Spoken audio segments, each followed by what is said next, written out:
Hello and welcome back to another session on spectrum. We'll complete the poem today. So we stopped with the second last stanza of the poem. Now we are to take the last stanza. Again, the last stanza is the poem circle back once more to give us the final variation on the form fugue, right? We get the same bit about black milk as before, as in the other stanzas, but this time Celan he gives a small variation, and that is, we drink you at noon, death comes as a master from Germany. So instead of saying we drink you at noon, at night, we drink you, or we drink it. That stanza changes. See that? We drink you at noon, death comes as a master from Germany. So that's how Celan brings it here. So the poem is beginning to fragment and split apart, right? Like, say, you have all been to a merry-go-round, right? You have all sat in that merry-go-round. What happens when the merry-go-round goes out of control? It splits, it breaks, it falls. So just like that, here also if you look at the poem, it's like a merry-go-round out of control. So it comes back again, but it splits apart. So each time the form introduces, slowly it gives you the same things, the same fragment, but with small differences, and finally when you have the poem, the same thing comes again with a difference. So it's like a merry-go-round that breaks and it falls, okay? And that shows the mood of the poet, that shows the anxiety that death could actually bring to one person. So it brings in all the effect of a death song, which reminds everyone of the horrors of war, horrors of death, horrors of what one will have to go through when he or she is dead, especially when it is a violent death. So, black milk of daybreak, we drink you at night. We drink you at noon, death comes as a master from Germany. We drink you at nightfall, and morning we drink you and drink you. A master from Germany, death comes with eyes that are blue.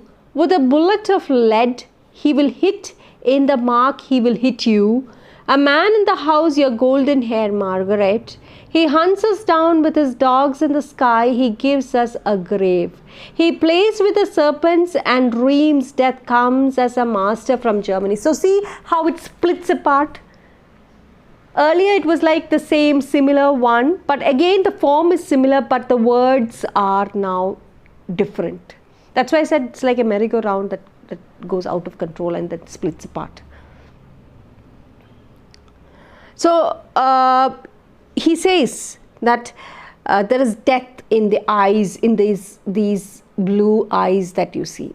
We drink you at noon, death comes as a master from Germany. So it's a master, it's coming as a master from Germany. I told you in the other video about how this word can be interpreted. Here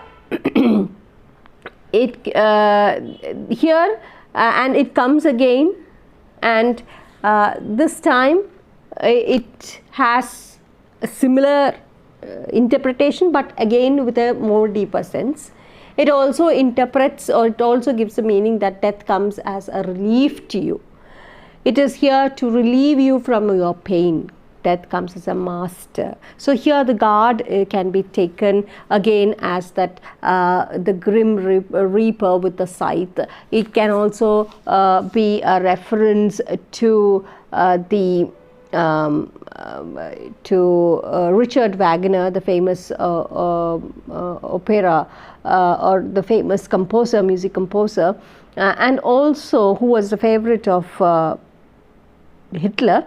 It also is a reference to, death is, Germany is a master to you, and this master is going to grant you freedom by executing you all. That's another meaning, again pre-imposed here.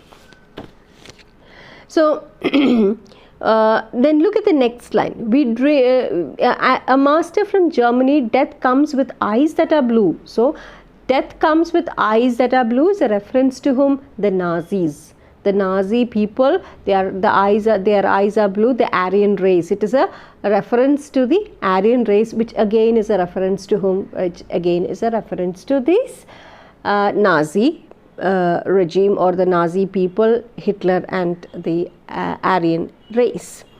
So death, these Aryan race, that is these ones with the eyes that are blue, the guard with his eyes that are blue, which again stands for Hitler, which stands for the Aryan supreme race as such.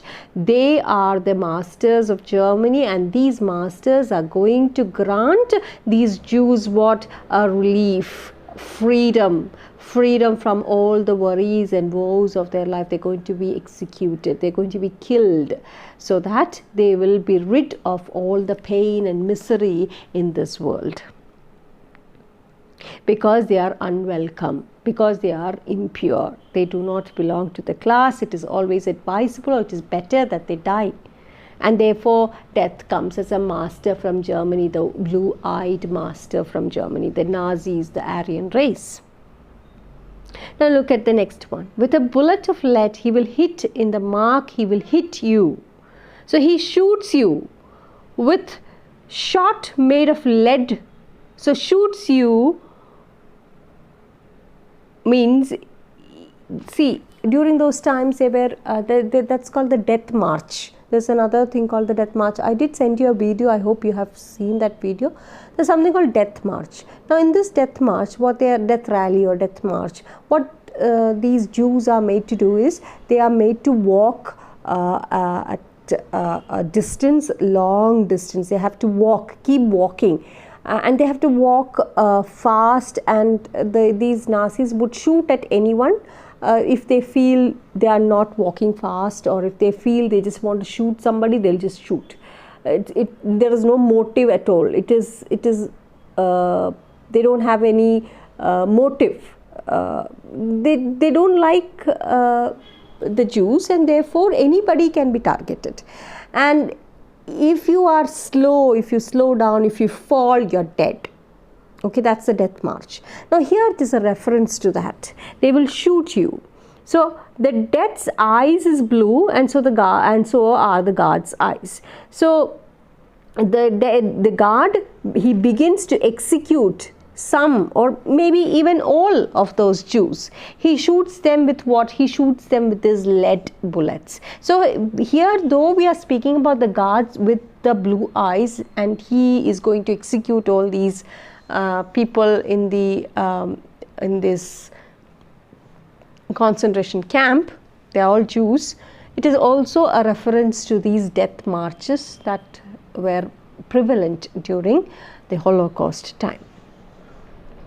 So someone, that is maybe the guard himself, ironically praises the guard's marksmanship. He does not miss out any shoot. With a bullet of lead, he will hit in the mark. He is very good at shooting. So it's like praising his, his skill at shooting, or he's being praised of his skill, and he will hit you, and it's sure that his bullets will reach the target. So the Nazis cared much more about skill and efficiency. Here shooting is an example.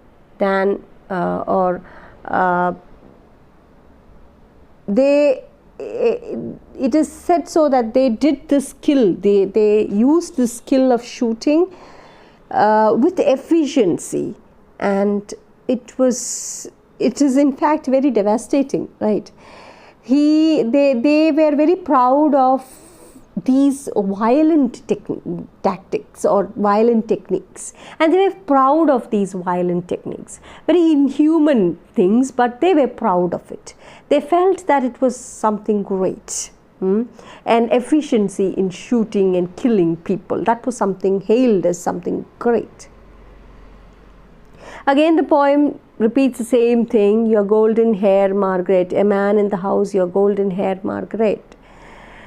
The poem is full of violence and death at the end. You have terrible violence and terrible death, and finally as we move on, the guard has finally loosened those dogs, and either the dogs will kill them, or they will be hunted down by the dogs, or they will be shot by the guard. So it's full of violence and death at the end. And the speaker notes ironically that they are granted, he hunts us down with his dogs in the sky, he gives us a grave. So the speaker, whoever the speaker is, definitely a Jew who is speaking about how their difficulties. The speaker here is the Jew, because we is a reference to the whole Jew community who had to face all these troubles, or who had to go through this hellish life. So this the speaker ironically notes that he is granting, or he is giving them a grave in the air. So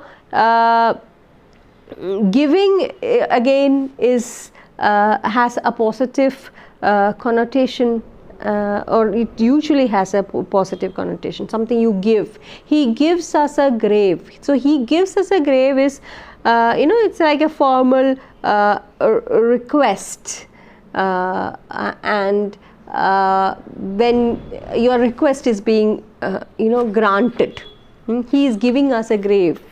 He is very kind enough to give us a grave. It's as if the guard thought he was doing something, he was doing a favor to these Jews by giving them death, by granting them death. Okay, and again he plays with his serpents and dreams. Death comes as a master from Germany. So he hunts us down with dogs in the sky, he gives us a grave. So again the sky comes there, again the crematorium comes, again the burned bodies, and the different ways of how Jews were shot or Jews were killed is brought before you. One is the death march, which is pure history, the death march, and they will be shot. Or another one is they'll be hunted down by dogs, these ferocious dogs, or they'll be just shot by the guard standing there. There were different ways in which they were tortured and killed by the Nazis. So all this cruelty, all this violence is brought before you. And we are left with lingering images of two sides of the guard. Again, when the poem ends, the two sides of the guard is brought, his cruelty and his culture. He daydreams like a thoughtful adolescent. He is like a cultured man. He dreams, he romanticizes, he thinks about the great culture of Germany. He thinks about great literature, he thinks about great poets and composers, musical composers. That shows his culture. But at the same time, the other side is also shown to us. The very threatening, inhuman, animal, beastly nature of this man. He plays with his vipers, he plays with his serpents, the snakes, like a madman. So he is like a madman who plays with the snake. Snake is a reference to anything that is evil, anything that is death, or deals with death, anything that, here it has a very negative connotation. So it's anything corrupt, it's anything evil, dangerous, disastrous. So he plays with dangerous things, he plays with disaster, he plays with death, and thereby he grants, or he is a death in itself. Okay, and the poem concludes with 3 separate phrases, and all your golden hair Margaret, your ashen hair Shulamit. So here the contrast between Margaret and Shulamit, the idealized, that is Margaret, which is considered as pure, and the erotic images are of Shulamit. So the idealized and the erotic images of the 2 fictional women, one is from the from German novel, and the other by Goethe, and the other is from the Bible, the Old Testament. And the idealized as well as the erotic image of these 2 fictional women stand uncomfortably against the real life violence that has just been described. So it's like, you know, culture and beauty and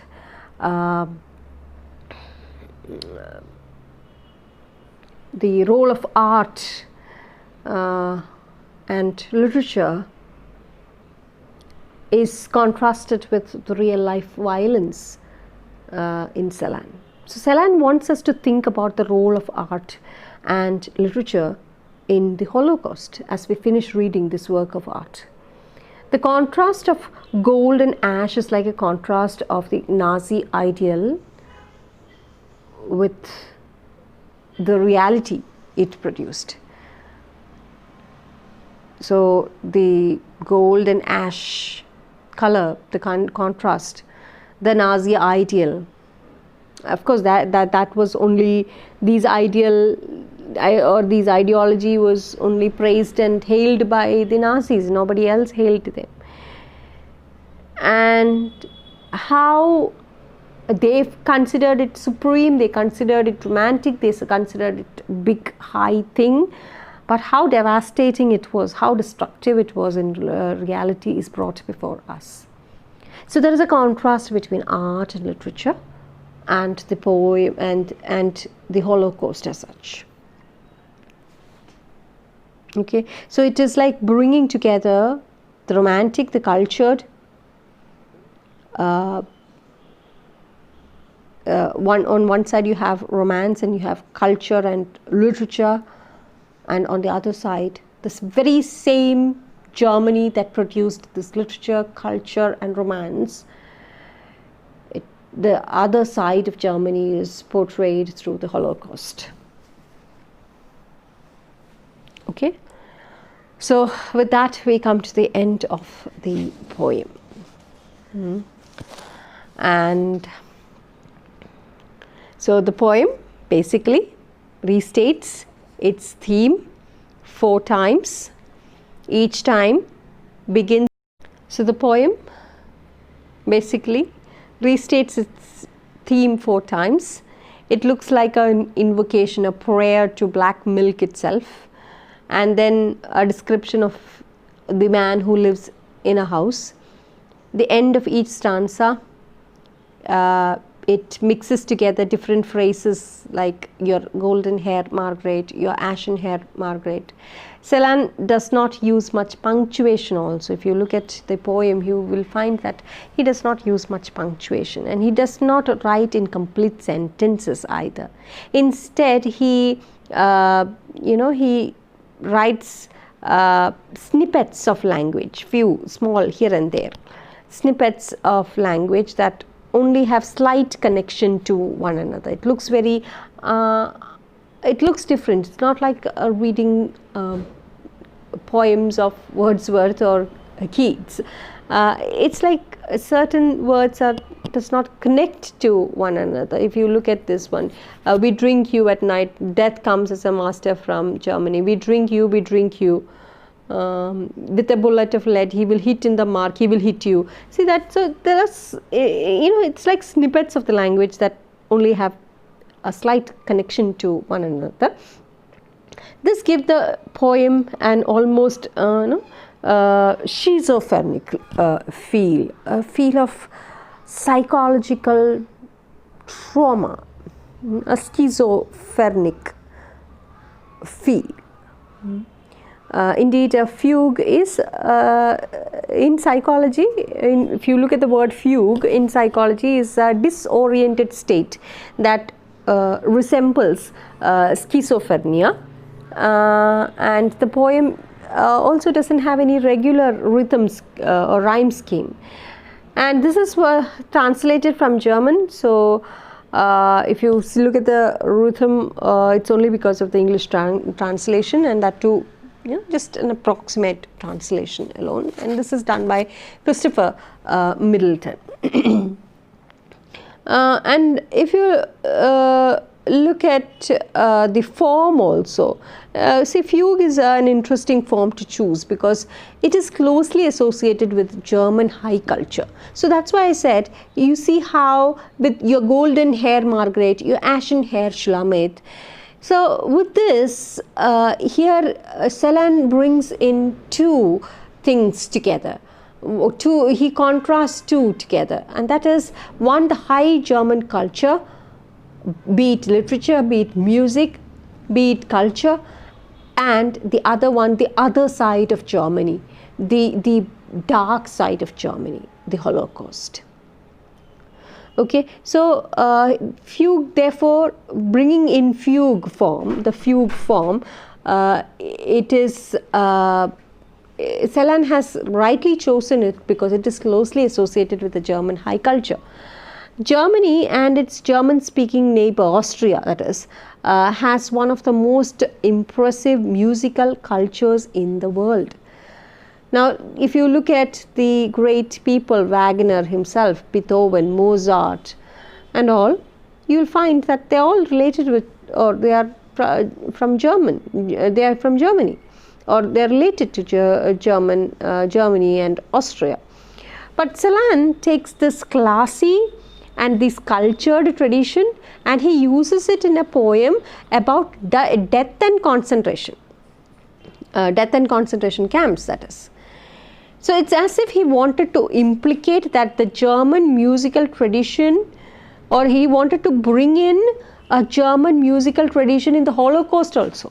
So he gives in that, the Holocaust, the death, that what the inhuman thing that they have done on the Jews. So he brings this high culture of Germany, this form into a Holocaust. It's very ironical also. And also the famous composer who used the fugue is J.S. Bach.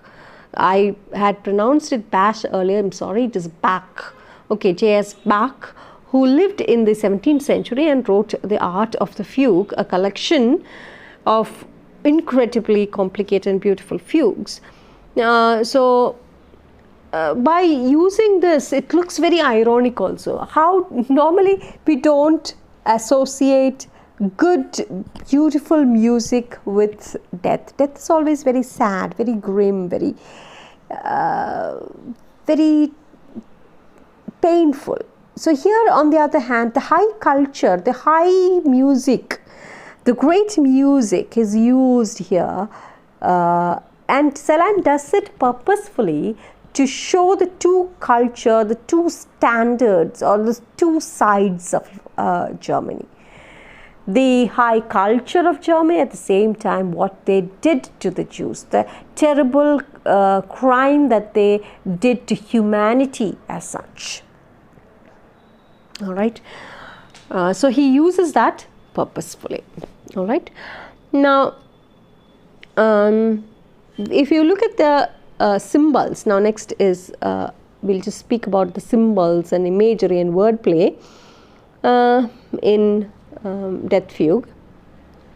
We have black milk first. Black milk is a symbol.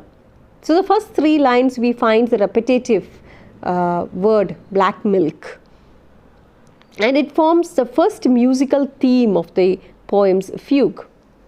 Okay, and that's what I said, the form, fugue is the form where the theme is repeated, black milk is repeated, and the black milk is theme. Black milk stands for what? Black milk symbolizes the unwholesome and bitterly quality of camp experience, the terrifying life. So that's a symbol, and that theme therefore is repeated, and that is what is called fugue here. Fugue is a repetition of the theme. So in music it is a repetition of the same note. You did listen to one of the video in which I had sent you how a fugue is composed, or how it looks like. Yes, so it is figurative, and it speaks about right from digging the graves to executions, is figurative of black milk. All this means black milk. So digging the graves, executions, death, torture, all these are the terrifying life in the camp. All these is a reference to, or all this means, or it stands for black milk, and black milk therefore becomes a symbol. So it's just like, you are forced to drink something. If you're forced to drink poison, which is bitter, which is terrifying, which is painful, and you have no other choice but to drink it. And the image also has specific connections with the Hebrew scriptures, because in the scripture the land of milk and honey is referred to as a kind of paradise. So I did explain this in the video in the beginning itself. So where the God had promised Israel that they will get, or they will be soon risen to the land of paradise, where there will be land of milk and honey. So this phrase is still in use today. Okay, so in Death Fugue there is nothing sweet or paradise like about the camp, and therefore it is very ironic. Instead of the land of milk and honey which God had promised the Jews, they are now drinking black milk. Black milk in the sense they are drinking, it is a reference to terrifying life. Just therefore it is very ironic. So it is also a symbol for toxic, death haunted atmosphere of the camps. So every day you live a life fearing death. At the next moment, every second you are scared. You are even scared to sleep because you would be dead the next moment. The repetition of "we drink" symbolizes the endless and repetitive suffering of the prisoners. It also mimics the musical sound of a dance. Finally, it alludes to what as I told you, the land of milk and honey, which is a description of paradise from Hebrew texts. Okay, so here black milk is personified. Black milk, the black milk is personified as you. We drink you, we drink you. So it is personification. And it looks as though it is a central character in the poem.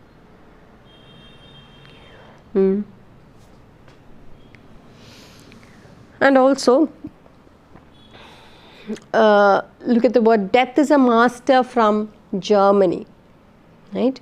It is the insertion of a phrase. A phrase is inserted along with the same line. There is an insertion of another phrase with another one.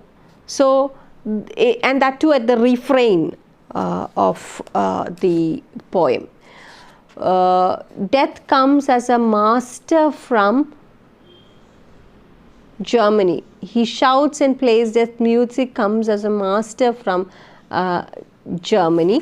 Here also you have, we drink you at nightfall, and morning we drink you and drink you. We drink you at noon. Death comes as a master from Germany. See, we drink you at night. So you have the refrain here.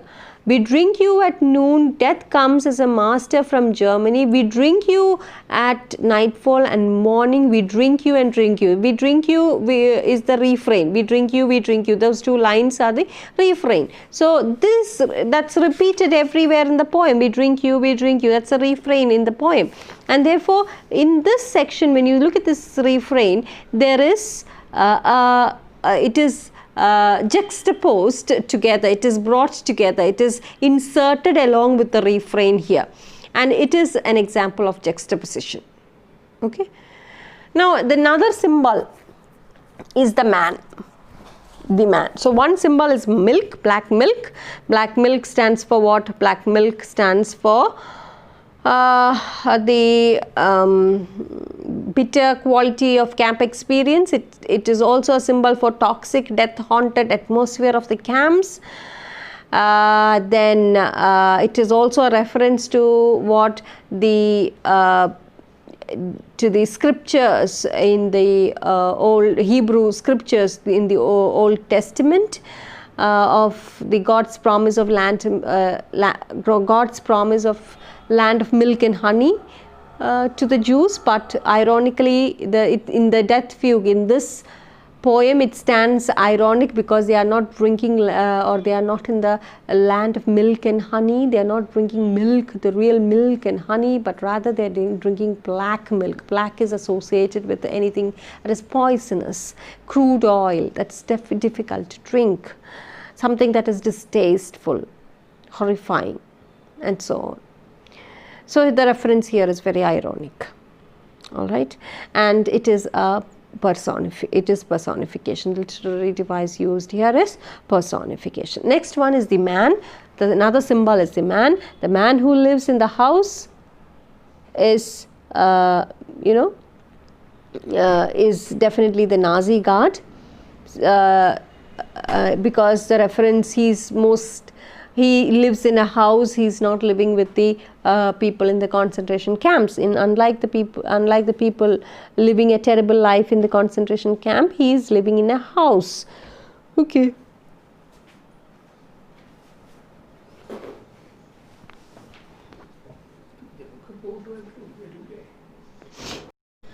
So this man is the Nazi guard because he is living in a house quite different from that of the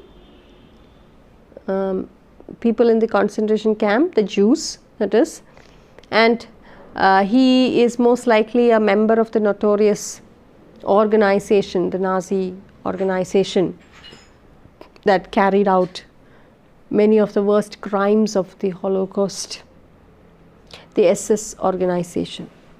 The man is a representative of the Nazi movement as a whole and of particularly the dark strain of a particularly dark strain in German culture.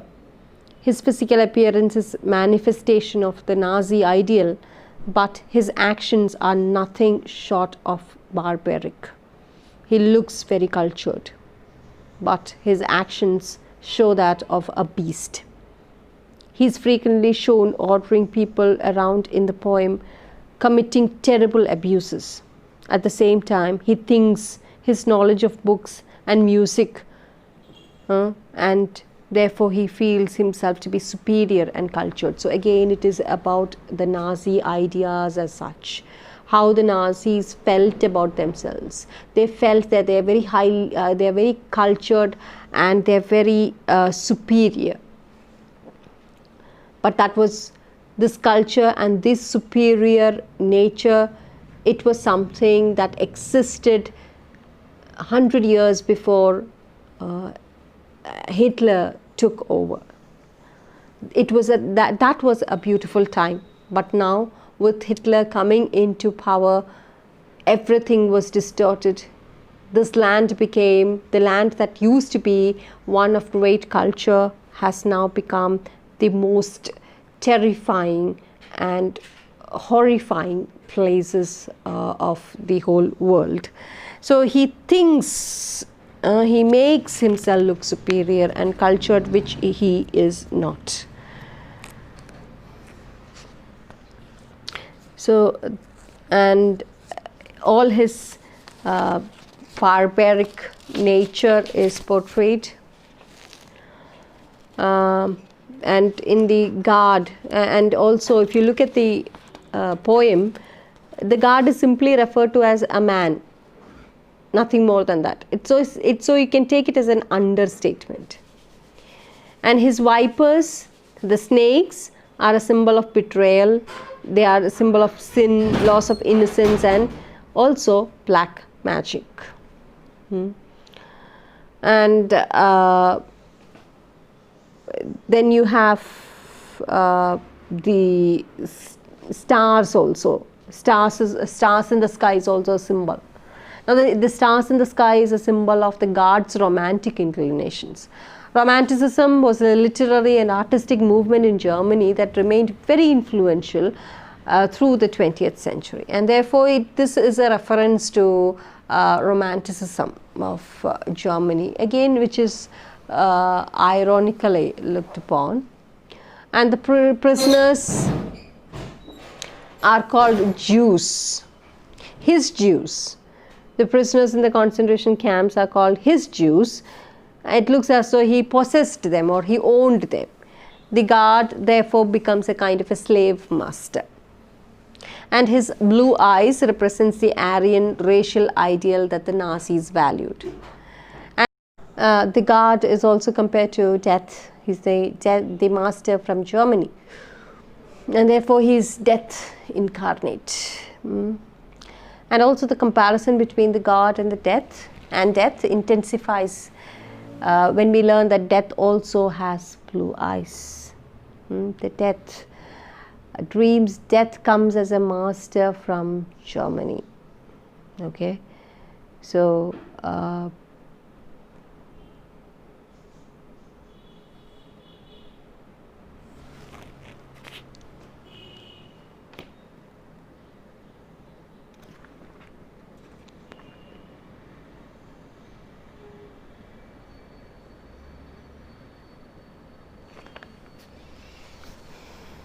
and then you also have the two images of God's actions, playing with the vipers and daydreaming.